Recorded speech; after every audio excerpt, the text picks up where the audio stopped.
ধরনের বাড়িতে আপনার মেয়েকে বিয়ে দিবেন না, তাইলে অর্থাৎ মেয়ের জীবন ধ্বংস হয়ে যাবে, বরবাদ হয়ে যাবে তার জীবনটা। এই তিন ধরনের ঘরের সাথে কখনোই সম্পর্কে জড়াবেন না। দর্শক, একদিন হজরত আলী রাদিয়াল্লাহু তাআলা আনহু তার খেলাফতের মসনদে বসেছিলেন। তখন একজন ধনী লোক তার কাছে এসেন। ওই লোক অত্যন্ত সম্মানিত একজন ব্যবসায়ী ছিলেন এবং তিনি উদার এবং দানবীর ছিলেন। সেই লোকটির চেহারায় খুবই দুশ্চিন্তা এবং পেরেশানি ছিল। আমিরুল মুমিনিন হযরত আলী রাদিয়াল্লাহু তাআলা আনহু বললেন, কি ব্যাপার, আপনাকে এত পেরেশান মনে হচ্ছে কেন? তখন সে ধনী ব্যক্তিটি বলতে লাগলেন, হে আমিরুল মুমিনিন, আমার অত্যন্ত আদরের মেয়েটিকে বিয়ে দিতে চাই, কিন্তু আমি ভয় পাচ্ছি যে আমার মেয়ে বিয়ের পর হয়তো দুঃখ, কষ্ট এবং পেরেশানির মধ্যে পড়ে যাবে। আমি এবং আমার স্ত্রী নিজেদের মধ্যে পরামর্শ করে আপনার কাছে এসেছি। আপনি আমাকে এমন একটি পরিবারের কথা বলুন, বা এমন কিছু নিদর্শন বা এমন কিছু কৌশল বলে দিন, যে কৌশল অবলম্বন করে আমার মেয়েকে আমি একটা ভালো পরিবারে বিয়ে দিতে পারি, যেখানে আমার মেয়ের সংসার চিরকাল সুখ শান্তিতে ভরে থাকবে, এবং আমরাও যাতে আমাদের আদরের মেয়েকে সুখী দেখে আনন্দিত হতে পারি। লোকটির চেহারা দেখে হযরত আলী বুঝতে পারছিলেন যে লোকটি তার মেয়েকে অত্যন্ত ভালোবাসে এবং কোনোভাবে চায় না যে বিয়ের পর তার মেয়ে কোনো কষ্ট পাক। যেভাবে আদর আর ভালোবাসা দিয়ে মেয়েকে বড় করেছে, লোকটি চায় বিয়ের পরও যেন তার কন্যা সেভাবে আদর ভালোবাসায় থাকে।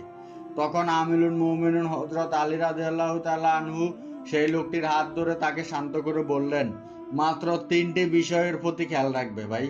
আমি জানি প্রত্যেক বাবার ঘরে তার মেয়ে রাজকুমারী হয়, আর বাবা তাকে নিয়ে চিন্তিত থাকে।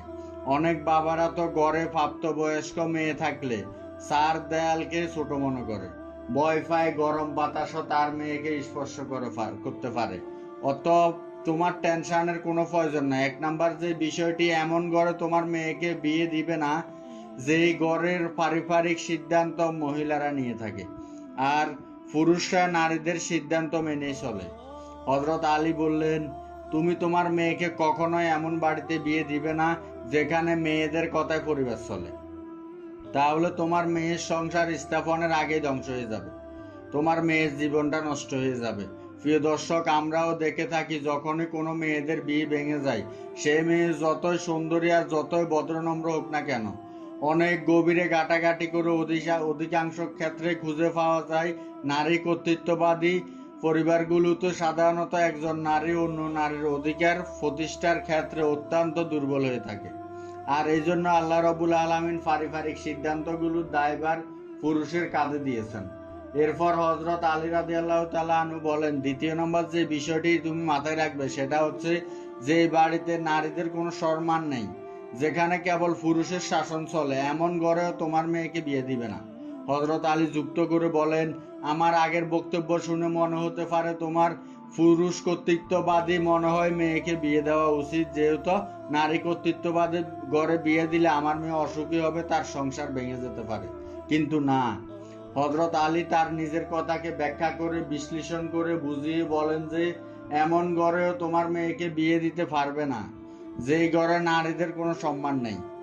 আমরাও আমাদের আশেপাশে দেখেছি এবং শুনেছি অনেক ঘর আছে যেগুলো পুরুষেরা নারীদেরকে জুতার তলা মনে করে, অথচ আমাদের প্রিয় নবী হযরত মুহাম্মদ সাল্লাল্লাহু আলাইহি সাল্লাম বলেছেন, তোমরা যা খাও তোমাদের স্ত্রীদেরকেও সম্মানের সাথে তা খাওয়াও, তোমরা যেই মানের পোশাক পরো তোমাদের স্ত্রীদেরকেও তাই পরাও, তাদের সাথে সম্মানের সাথে কথা বলো, তারা রাগ বা তোমার উপর অভিমান করলে নরম ভাষায় তাদের অভিমান ভাঙানোর চেষ্টা করো।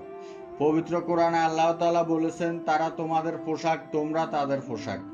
কিন্তু এমন কিছু পরিবার আছে যেখানে ইসলামের নাম ভাঙিয়ে পুরুষেরা শুধু নিজেদের শ্রেষ্ঠত্বকে প্রচার করে এবং স্ত্রীদেরকে বিন্দুমাত্র সম্মান দেয় না। এবং এমন কিছু লোক আছে বউদের উপর অত্যাচার করতে পারলে খুশি হয়, বউদের উপর অত্যাচার করাকে বাহাদুরি মনে করে, যদিও স্ত্রীর উপর অত্যাচার করাটা পৃথিবীর সবচেয়ে বড় কাপুরুষতা। হযরত নবী সাল্লাল্লাহু আলাইহি সাল্লাম স্পষ্টভাবে বলেছেন, স্ত্রীর উপর অত্যাচারকারী নিজের গর্ত নিজে খুঁজছে জাহান্নামে। প্রয়োজন নয় যে এরকম ঘরে নিজের মেয়েকে বিয়ে দেওয়া। মূলত পারিবারিক সিদ্ধান্তগুলোর কেন্দ্র ক্ষেত্রে যেন পুরুষরা থাকে। এবং নারীদের প্রতি যেন রেসপেক্টফুল হয়, সম্মান প্রদর্শন হয়, এমন পরিবার খুঁজে বের করে নিজের মেয়েকে সেখানে বিয়ে দাও। এমন জায়গা বিয়ে দাও স্বামী তার স্ত্রীর সাথে ভদ্রতা নম্রতা ভাবে আদায় করবে, স্ত্রীর হক আদায় করবে, স্ত্রীর প্রতি এমনভাবে আসক্ত থাকে যে সে কোনো অপরিচিত নারীর দিকে ফিরেও তাকায় না, যে ব্যক্তি তার স্ত্রীকে ভোগ বিলাসের বস্তু মনে করে না এবং যে তার স্ত্রীর গুণাগুলির দিকেও তীক্ষ্ণ নজর রাখে, শুধুমাত্র দোষ খুঁজে বেড়ায় না। ছোটখাটো ভুলকে উপেক্ষা করার মতো যোগ্যতা যে পুরুষের আছে সেই পুরুষের কাছে তোমার মেয়েকে বিয়ে দাও। কারণ নারী মানেই কিছু ছলনা, কিছু ভুল ত্রুটি থাকবে। আল্লাহ রাব্বুল আলামিন এভাবেই তাদেরকে সৃষ্টি করেছে। তুমি এমন পুরুষের হাতে তোমার মেয়েকে তুলে দাও যে অসুস্থতায় তার সেবা করবে এবং দুঃখের সময় তার প্রেমময় উদারতা, দয়া এবং আনুগত্যের প্রমাণ দিবে, যে তার স্ত্রীকে পর্দায় রাখে, স্ত্রীর ইজ্জত ও মর্যাদা রক্ষা করে। এবং হযরত আলী রাদিয়াল্লাহু তাআলা আনহু তৃতীয় নম্বর যে পরামর্শ দিলেন, তোমার মেয়েকে তুমি এমন জায়গায় বিয়ে দিবে না বা যে পরিবারে বিবাহ বিচ্ছেদ, তালাক বা সাধারণ বিষয় খুব, যে তুমি বিয়ে দিছ সেই ঘরে তার বাবা খুব তালাক দিচ্ছে, তার মা তালাক প্রাপ্ত, তার ভাইয়েরা তালাক দিচ্ছে, এমন তালাক প্রেমিক পরিবারে কখনোই তোমার মেয়েকে বিয়ে দিবে না। অনেকে মনে করেন তালাক দেওয়া তো ইসলামে বৈধ, পবিত্র কোরআনেও তালাক নামে একটি সূরা আছে, কিন্তু মাথায় রাখতে হবে আল্লাহ যেখানে স্বয়ং নিজে বলেছে অযথা তুচ্ছ ঘটনাকে কেন্দ্র করে তালাক দেয়, এই পৃথিবীর সবচেয়ে অপছন্দনীয় হালাল কাজ হচ্ছে তালাক দেওয়া, আর শয়তান এটাকে খুবই পছন্দ করে। সব শুনে সেই সম্মানিত ধনী ব্যক্তিতেই অত্যন্ত খুশি হলো। সে হযরত আলী রাদিয়াল্লাহু তাআলা আনহুর কাছে এসেছিল অত্যন্ত পেরেশান হয়ে, কিন্তু হযরত আলী রাদিয়াল্লাহু তাআলা আনহু কথাই তার মন থেকে সমস্ত পেরেশানি দুশ্চিন্তা দূর করে দিয়েছেন। আল্লাহর কাছে আমরাও প্রার্থনা করি আমাদের সকল বোন এবং কন্যাদেরকে তাদের স্বামীর সংসারে একটি সম্মানজনক জীবন দান করে। আমিন।